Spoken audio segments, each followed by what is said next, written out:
According to the Institute for Policy Studies, private jets emit at least 10 times more pollutants than a commercial plane per passenger. As a result, 1% of the population is responsible for generating half of the greenhouse gases emitted by aviation. Why is it that this doesn't trigger any... Why does this not ring any alarm bells in your mind? Big Oil coined the carbon footprints to blame us for their greed. Keep them on the hook. Climate-conscious individual choices are good, but not nearly enough to save the planet. More than personal virtue, we need collective action. Collective action in the form of dramatically redefining the way that we operate. Okay?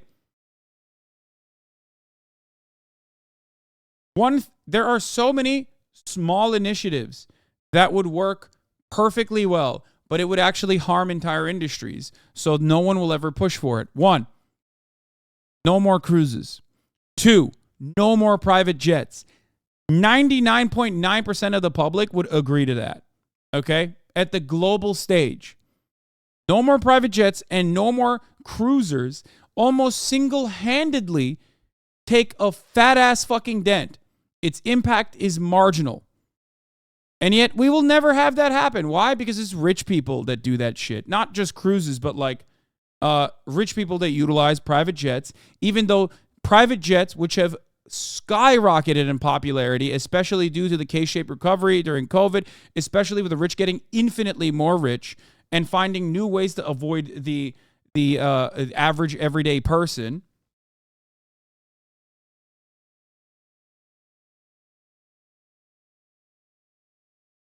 There are manageable ways to start off. There are successful and manageable ways to like start putting a dent in this.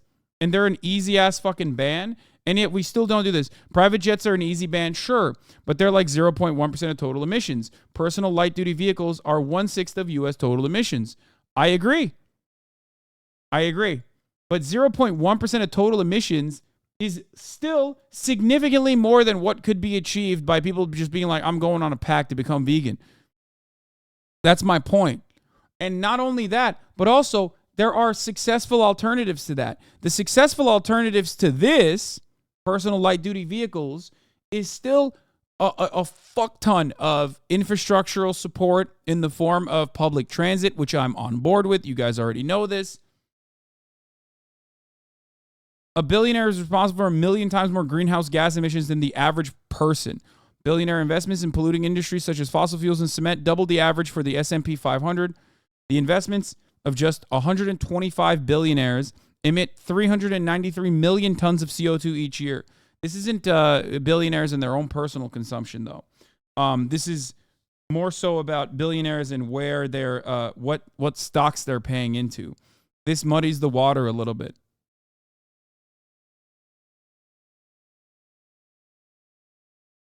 So,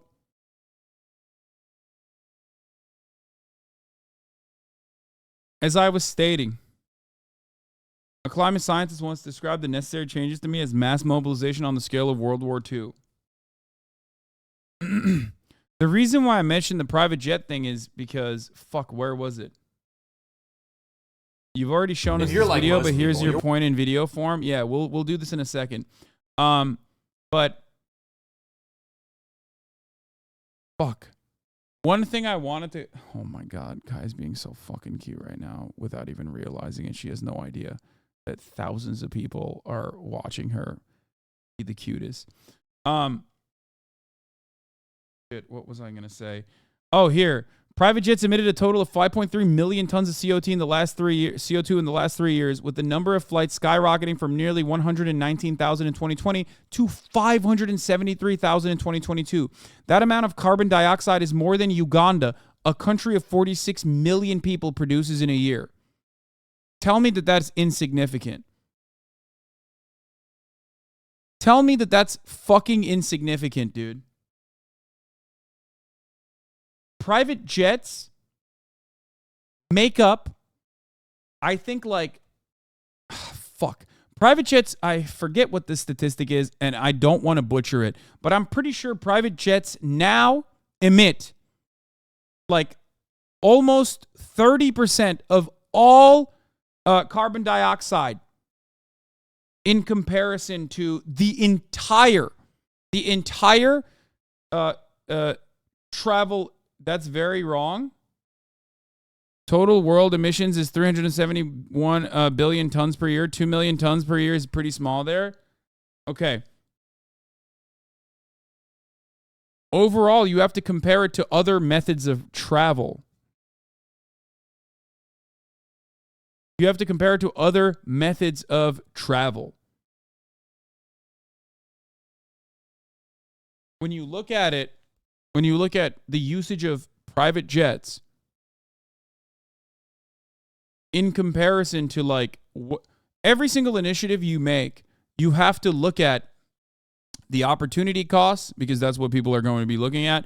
You have to look at what the other reasonable alternatives are. Okay? And, here, this is what I was thinking of. Oh, here it is. The jets are the 1% of global warmers.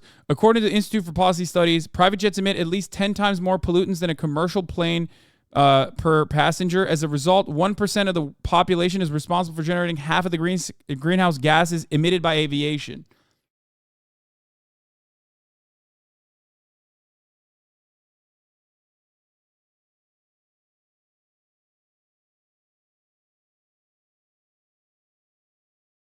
Do you get it?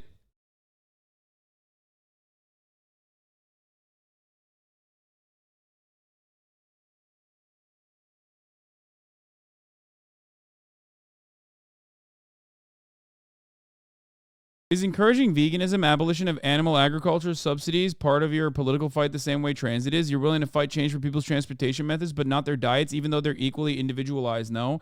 No, the reason why I'm fighting for... Okay, I don't like having this conversation with vegans because there's two separate arguments at play here. Vegans are not vegan in usual circumstances, in most circumstances, because they care about the environment. That's just an additional benefit. Vegans are vegans because they personally believe that it's animal agriculture or just any kind of animal consumption is done without consent, and it's fucked up because these are organisms that have feelings and they're beautiful and wonderful, and we should just not eat them, especially when alternatives exist that does not harm animals. Okay? If we're talking about it from the perspective of like climate change and the environmental impact, we're having an entirely different conversation. The reason why I don't have that same exact energy for pushing for veganism in the same way that I do for public transit is because I personally think that public transit is a perfectly viable alternative for every single person to take advantage of. Walkable cities and public transit is not only good for the environment, significantly better for the environment, it's good for the population in general. The only reason why we don't have it is because of money, because of moneyed interests, okay? The reason why I don't have a similar take on veganism is because in a perfect world, I do not have an issue with the consumption of animals in general. I am a speciesist and also personally believe that that raising animals specifically for eating is a normal thing that humans engage in. That's how I believe. That's what I believe. I've also regularly maintained the position that if there were meat alternative substitutes that were readily affordable and had the exact same texture and taste, I would be the first to swap to it. I have tried all of the other alternatives. The macronutrient breakdown, for the most part, is not good for my daily caloric needs. I eat a lot more salads than the average fucking American person, but I also happen to have a lot of poultry on the side of it. Okay? In a perfect world, we do not have private jets. Okay? In a perfect world, we do not have such a car-reliant infrastructure. But in my perfect world, at the very least, and that might be different than yours, we can still have some meat. You know? It's all about actual alternatives. Not just the moneyed interest in general, but actual alternatives that are readily available.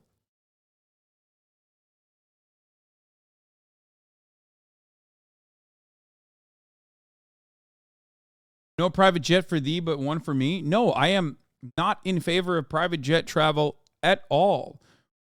I have hitched a ride on a private jet, but you guys are fucking delusional if you think that, like, I myself have chartered this.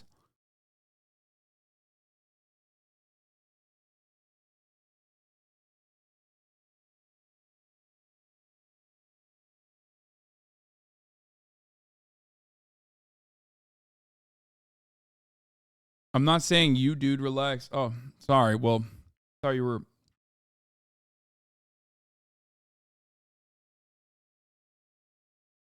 Like, there was that one guy on Twitter who was like, I'm a private jet salesperson. Well, he wasn't even British. He lives in Britland. You guys know what I'm talking about? And for the record, okay, I am not stating. I forgot what I was going to say. Holy fuck. I have lost my mind. For the record, I don't think that it's a bad thing to go vegan. I am supportive of you in your decisions. Vegans' attitude are the main blockade to keep others from going vegan. That is not true even remotely. That's insane. It is a profound amount of social conditioning. It's also the fact that we are carnivores or omnivores. It has nothing to do with vegans being fucking annoying. Vegans being fucking annoying don't help, but that's not the real reason. The real reason is because, I think the main reason is because meat is fucking delicious. That's it.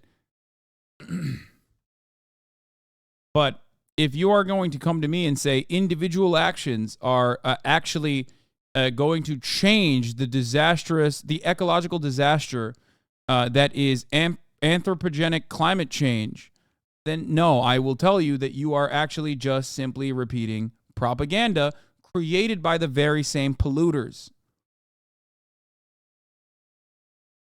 You're waking up every night at 3 a.m. because you're so worried about your friggin' carbon footprint. We're talking bolt up, cold sweat, neck whiplash like you're in a trailer for a Harry Potter movie. My carbon footprint! Well, I gotta shrink that thing down or else the whole world is gonna die. Yeah, like we'll Harry talk about Potter's this guy in a parents, second. Or Dumbledore, or J.K. Rowling's reputation as a beloved author and not someone with weirdly draconian ideas about gender. What are you doing, J.K.? It doesn't matter.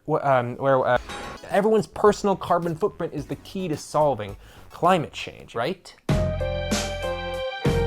No, not right. I might go so far as to say wrong.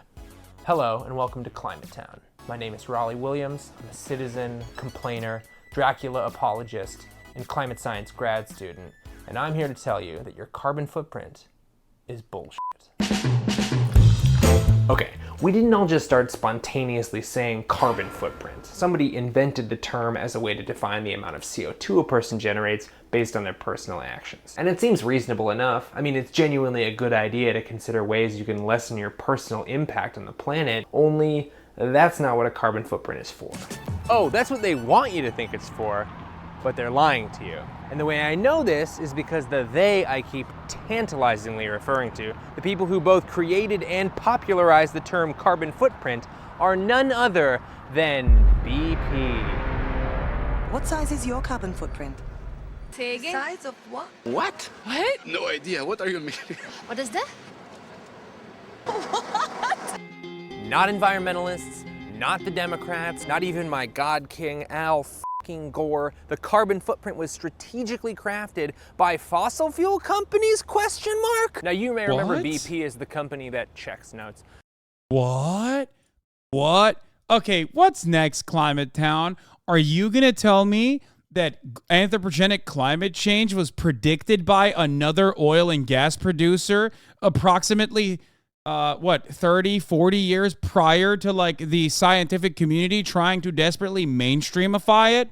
Oh, come on. There's no fucking way, Climate Town. Get out of here.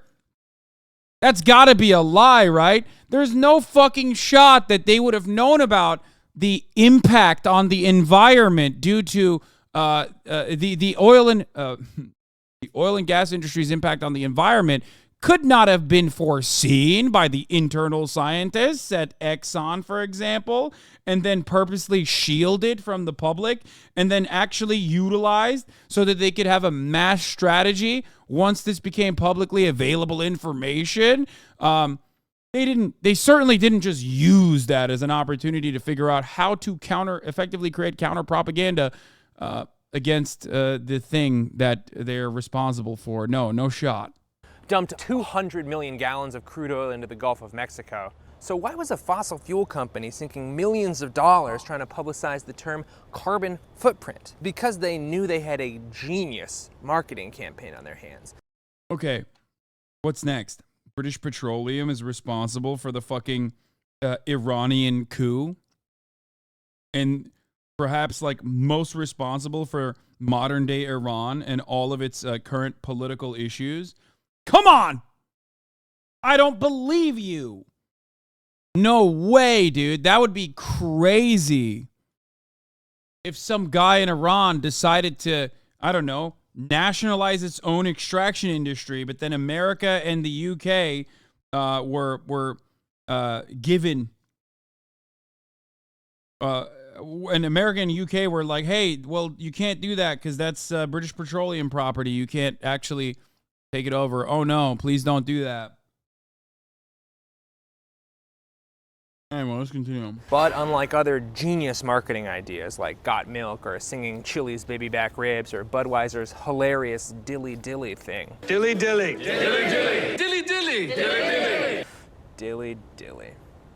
Well, unlike dilly dilly, BP crafted the carbon footprint as a way to get people to blame themselves for climate change instead of oil companies. The fact that my living has on the earth in terms of the products I consume. So if they jammed the idea of the carbon footprint, jam the idea of the carbon footprint down our throats hard enough, and enough people bought in, they could reframe climate change and fossil fuel use as a personal problem. BP could then continue to burn, according to their own website, 12 million times more fossil fuels than the average person, without any significant repercussions.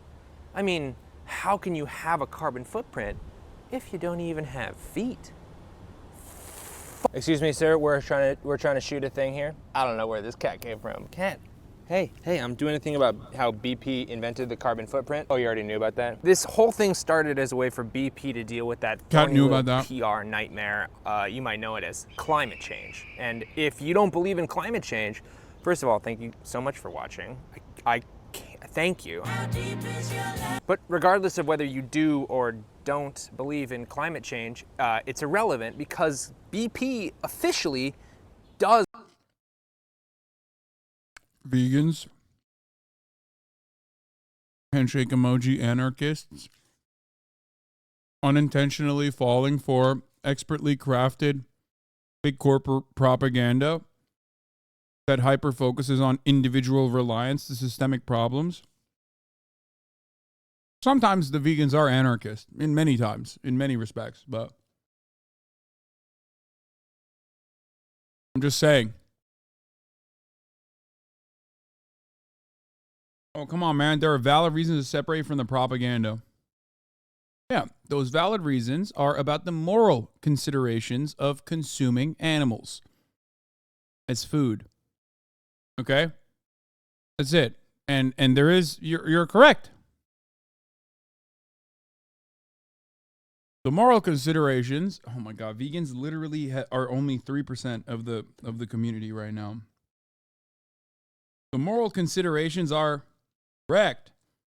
If you consider animals to be something that you shouldn't consume, that human beings know better and they shouldn't eat animals, then yeah, I get it. I don't think so.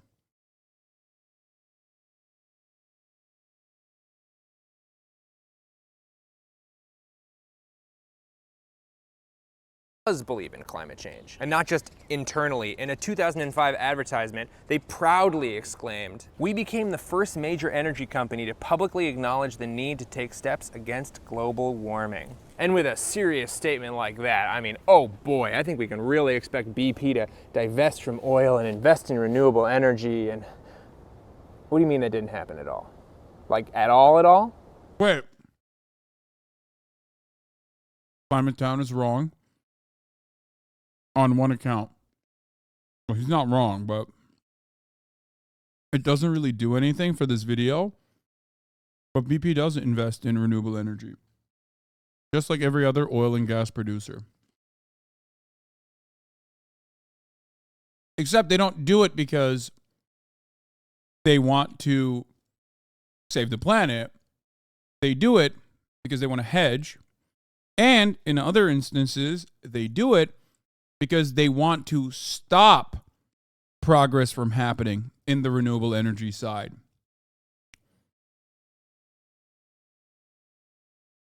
No, it's not even for PR. The PR is just icing on the cake.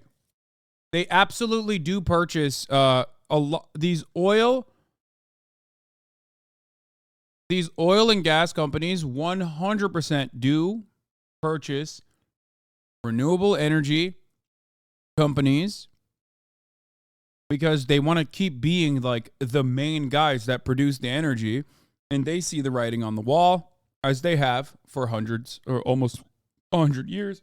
Sorry, not hundreds. But they also do it specifically so they can like keep pushing, keep stalling the actual progress that could be made in the renewable energy side. What do you mean I shouldn't be surprised? What do you mean, who am I talking to? What do we fucking do? This shit sucks. Megaphonics. First step is not to listen to Hasan telling 30,000 people that individual action does nothing for a broader society.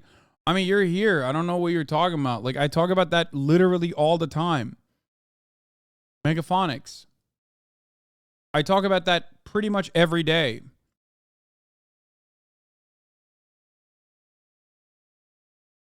Blazing over the impact of plant-based diets on the environment and watching a video about oil interests is insane. Well, this is perhaps the best video to watch because I just told you that your carbon footprint and your individual impact on climate change is a direct British Petroleum created PR initiative to move the conversation away from systemic solutions. And the only time when there are actual systemic solutions like ordinances or any kind of fucking law being passed, it's almost always shit that doesn't actually help. Okay? It's always like, oh, we made it so that it's illegal to have a plastic straw. Or we made it so that, you know, your Ralph's, your local Ralph's is going to charge you 50 cents for a fucking plastic bag. They're not doing actual public transportation. They're not doing any actual meaningful ways of addressing factory farming and agricultural production that yields a ton of fucking waste. They're not doing any of that shit. It's just greenwashing. What do you mean the whole what do you mean section's gonna get cut? Okay, it's gone. What do you mean who am I? But you can't just fake it, right? I mean, you gotta have a little thing called showmanship. And that's why BP hired marketing superstars Ogilvy and Mather. Ogilvy and Mather. And they gave them the paltry sum of $250 million to make them appear environmentally conscious without the obvious downside of actually having to care about the environment.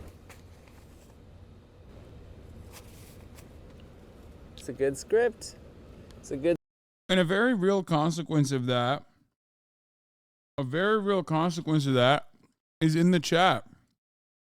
It's money well spent. That's how you can still go in a leftist chat. You can still go, hey, whoa, hold on now. Because he's not just talking about fucking people believing that British Petroleum is going to go and like legitimately try to change the planet for the better. There are other shit that they did in that marketing campaign, like carbon footprint and individualizing the responsibility on issues that pertain to on issues that require systemic solutions. And you're repeating that in here, and then when I say, well, that's just propaganda, you go, fuck you. What do you mean? You technically could literally save the planet by going vegan. Here's the fucking stupid argument laid out in a way that you personally understand it. Hasan, why don't you give away all of your money, or why don't you actually open your house up to homeless people if you care about homelessness? People say this all the time to me. What do I tell them? Well, one, I do give a lot of my money away, but that still doesn't change the reality that like homelessness is directly caused by the housing market. Okay? When people say that to me, you guys understand and recognize that hyper-individualizing systemic problems is an idiotic way to solve them. Okay?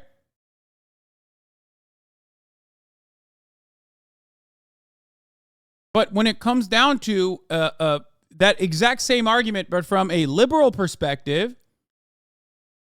you all jump on board.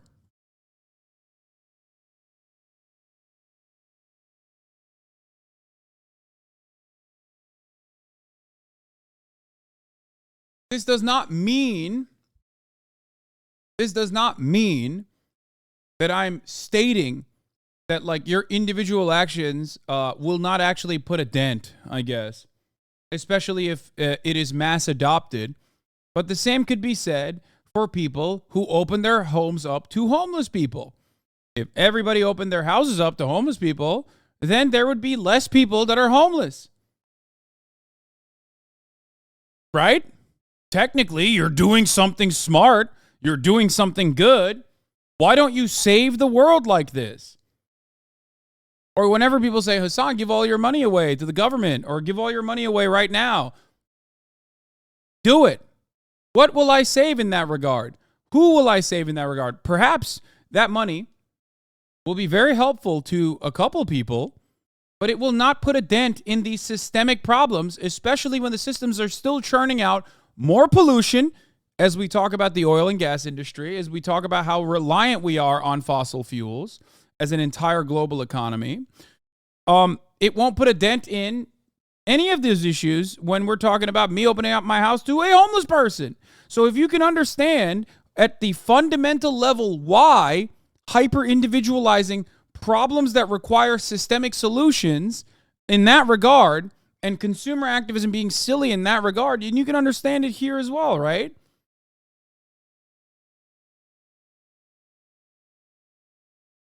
Oh, not a fair comparison. If the masses stop eating meat, that would make a huge difference. It's a lot easier to stop eating meat than to have a homeless, mentally ill, or substance abusing strangers living in your house. To you, perhaps if you have already stopped eating meat. That's it.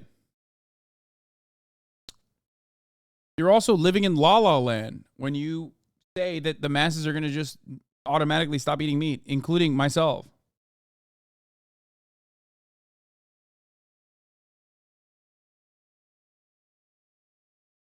Anyway.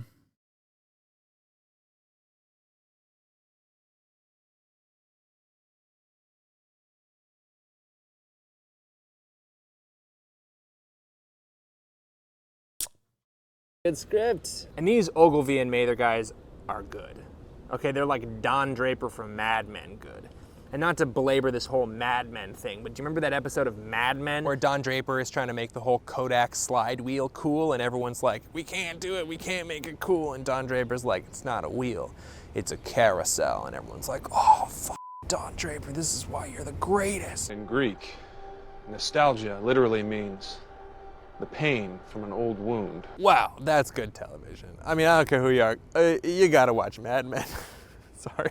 Anyway, apparently this whole blank is Greek for 34 utter MKD blank 50. thing, Thank you for the 50 is an old subs. advertising standby because the Ogilvy and Mather boys named the BP rebrand the Helios campaign, which is of course Greek for sun. They actually spent more money telling people about their solar energy projects than they did on their solar energy projects. This guy gets it. You get it right. I'm sorry, it's too hot outside, I couldn't do it anymore. Even actual environmentalists adopted the concept and pushed the idea of lowering your carbon footprint as the way to solve climate change. To be clear, you can and should reduce the amount of fossil fuels you use, and you can and should feel good when you do that. But the problem is that it is physically impossible for an American citizen to reduce their carbon footprint to even double the global average, because built into your carbon footprint are all sorts of things that are outside of your control. We're talking highways, bridges, ramps, both on and off, the military, and a whole bunch of other services that the... Wait, what? Dude, stop. No. government, in part, uses fossil fuels that are supplied, in part, by BP. And it's not a small fraction. The majority of your carbon footprint is made up of fossil fuels burned on your behalf. It's kind of like when your mom sends her friend Nancy a birthday card, but then she signs it also from you. I was not involved in that card, Nancy, and I do not endorse the role model pun, nor would I have chosen a Cars 2 novelty stamp. Now you might be thinking to yourself, hey, come on, man, corporations gotta corporate, okay? It's not BP's job to save the world, all right? They're not doing anything illegal. Basically, I'm hating the player and not the game. Well, if I could continue that metaphor a little bit, I would say that this is a scenario where the players have gotten so rich and so powerful that they've either bribed or bullied the referees into making whatever they want to do legal. And they've also set the stadium on fire, and they've blamed it on the hot dog salesman, or the fans. Blamed it on the fans, whatever. BP regularly lobbies against regulations that would force them to make fuel cleaner. They tell people they want a carbon tax, and then they spend millions making sure a carbon tax gets shot down. They've actually conspired with other fossil fuel companies to slow down electric cars and more fuel-efficient modes of transportation. It just leads us to the inescapable conclusion that we as consumers are not free to choose between fossil fuels and a cleaner alternative because fossil fuel companies have rigged the system. It would be a lot like if Michael Jordan was allowed to be the producer on that Michael Jordan documentary, Save the Last Dance. So if there is a conclusion, and there is, and it's this: we can't shrink our personal carbon footprints down enough to stop climate change if we let fossil fuel companies just crank it right back out. Oh, they'll preach the gospel of carbon offsets or low carbon fuels or net zero by 2050, but these are the exact same companies who have spread misinformation and lied and generally dodged all responsibility on global warming for 60 years. And I am not saying the consumer is blameless here, okay? BP may have provided the oil, but we used it. Both BP and the consumers are to blame here. But in order for us to get anything done, BP and other fossil fuel companies have to admit some real culpability here and make some genuine moves to help shrink their own massive carbon footprint. This is the part of the video where I would normally tell you just to vote for people who believe in climate change and leave it at that. But ironically, the real solution is a little more victim blaming. We all have to be super goddamn annoying about climate change for the next 10 years. We have to talk about it all the time. We have to read about it. We have to tweet about it, JK Rowling. We've got to make TikTok dances, Instagram memes, t-shirts, novelty stamps, the whole 9 yards. Force our corporations and our institutions and our governments to stop burning fossil fuels. Now, it is partially our fault that we got here, but it is also majorly the fault of BP and Exxon and Shell and these fossil fuel companies that got us addicted to these fuels in the first place. So let's get to twerking about it. Thank you so much for watching. This has been Climate Town. I'll see you